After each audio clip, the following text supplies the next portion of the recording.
Could I just interrupt at that point? You say socialism is impossible in a technical sense. Now, what exactly do you mean by that? It proposes a solution which is not a solution. You cannot, well, it takes a long time, but it's my central problem. Socialism assumes that all the available knowledge can be used by a single central authority. It overlooks that the modern society, which I now prefer to call the extended order, which exceeds the perception of any individual mind, is based on the utilization of widely dispersed knowledge.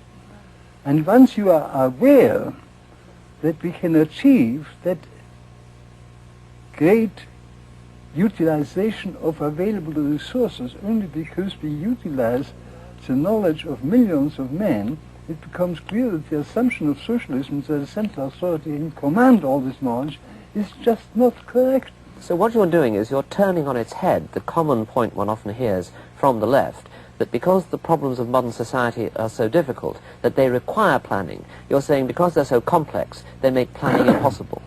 Well, I think the nicest form to put it is to say that socialism, protesting against the production for profit and not for use, objects to what makes the extended society possible. Production for use is only possible in a society where we know all the facts.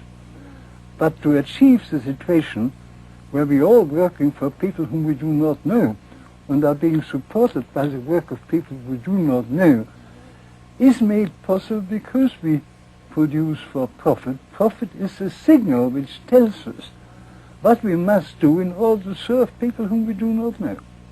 Yes. Now, you and von Mises put forward this criticism in the 20s. What reaction did you get from the socialists of the day? What reply did they make to that fundamental criticism? They were unwilling to admit the factual argument. They preferred to withdraw on the fact. This is a difference of values on which science cannot decide. Once you accept the socialist values that we must be guided by a conception of just distribution, all the factual arguments are irrelevant.